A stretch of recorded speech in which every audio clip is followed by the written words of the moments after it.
Cikigerat, lari menuju arah Mado. Sampai di Mado, dokter sendiri dihadang, kemudian dipukuli dengan besi, kemudian digiring ke jurang dan langsung ditendang ke arah jurang. Pada pukul 9 lewat sekitar 11 menit, mereka bergerak lagi menuju ke barak yang kedua yang dipimpin langsung oleh saya sendiri sebagai ketua tim.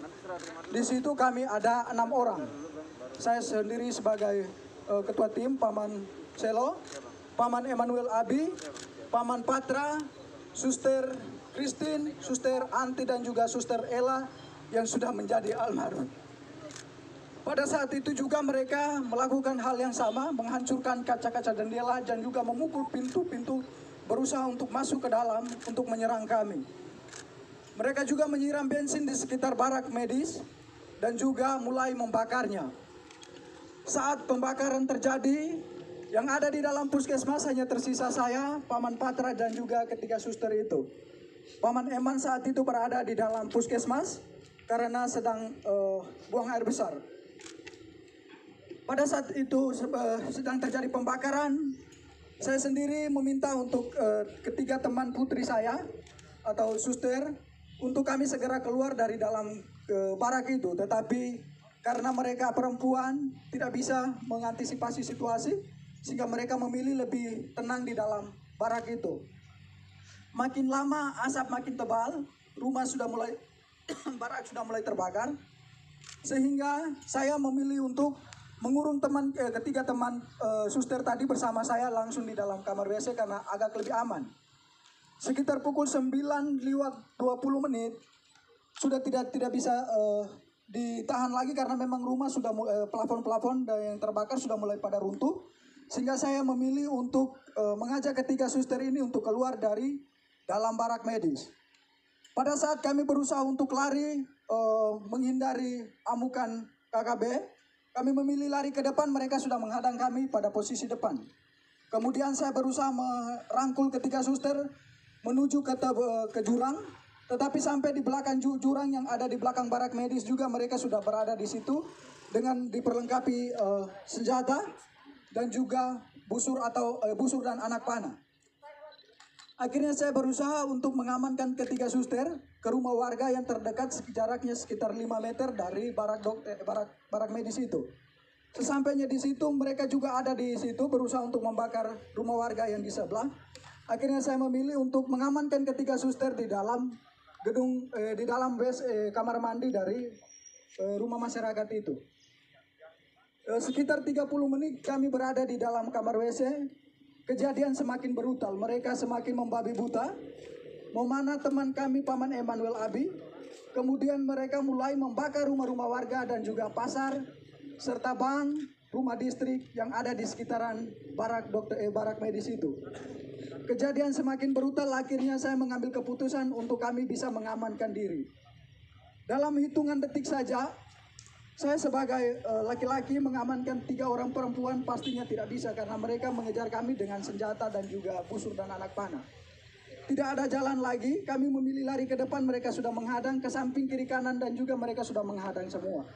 Akhirnya di belakang kami terdapat jurang yang cukup terjal, kedalamannya sekitar 500 meter dengan sudut ketajamannya itu sekitar 90 derajat. Tanpa berpikir panjang, saya bertanya kepada ketiga suster itu bagaimana kita harus mengamankan diri.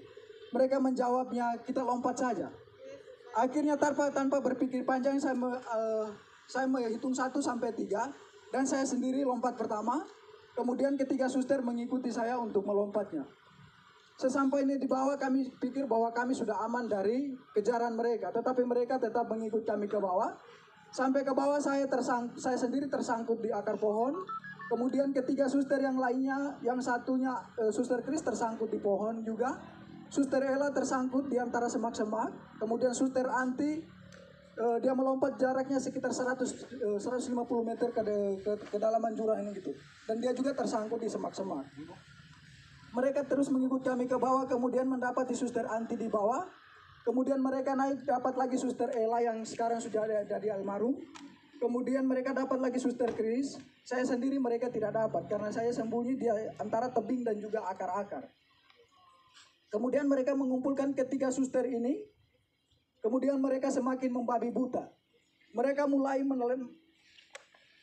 menelanjangi suster dengan tidak membuka pakainya secara sopan, tetapi mereka menelanjangi dia dengan parang tajam atau parang, langsung dipotong saja pakaian mereka, mulai dibuka dari baju sampai celana dalam semuanya.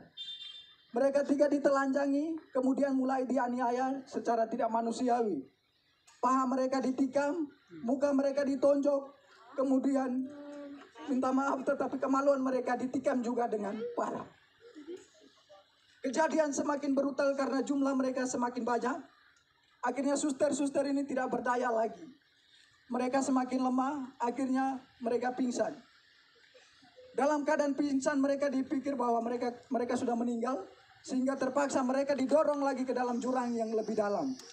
Kedalaman jurang itu sekitar 300 sampai 400 meter. Suster Christine yang didorong pertama, kemudian Suster Anti dan juga Suster Almarhum atau Suster Ella.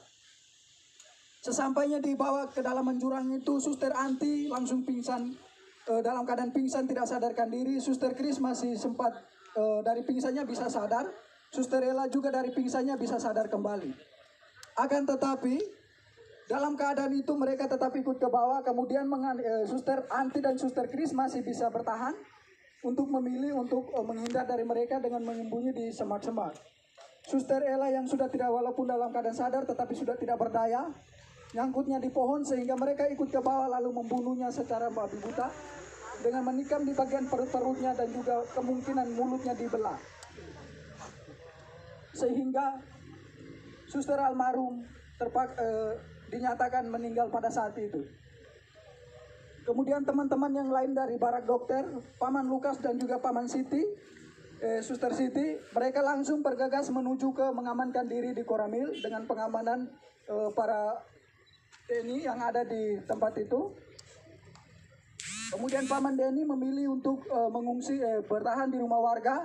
Dokter sendiri langsung ditendang ke jurang. Paman Gerat yang lari bersama dokter ke Mado, sampai dengan detik ini juga belum ditemukan.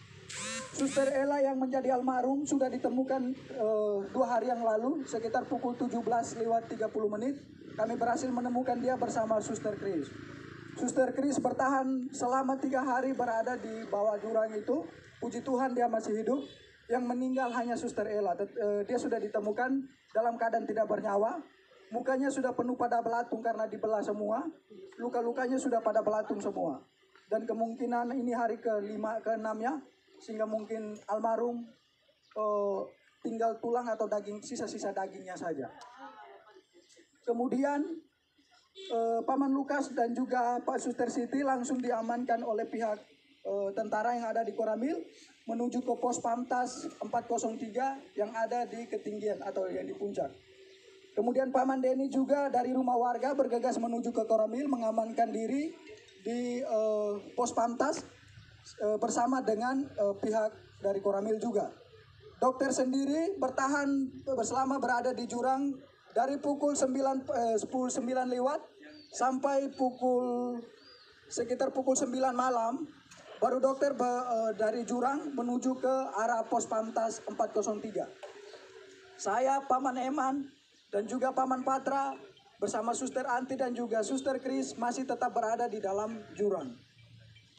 Pada pukul 5 sore saya sendiri berusaha, karena melihat situasi sudah aman, saya berusaha keluar dari semak-semak. Kemudian berlari menuju ke Koramil. Sesampainya di Koramil tidak ada petugas karena petugas semua sudah diarahkan ke pos Pamtas.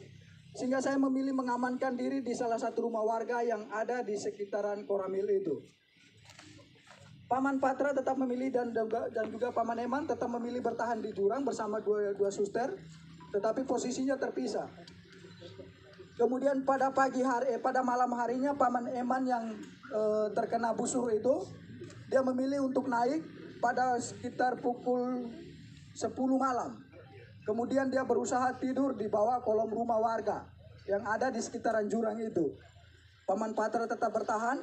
Kemudian pada pagi harinya sekitar pukul 6, Paman Eman bergegas menuju ke Koramil untuk meminta perlindungan.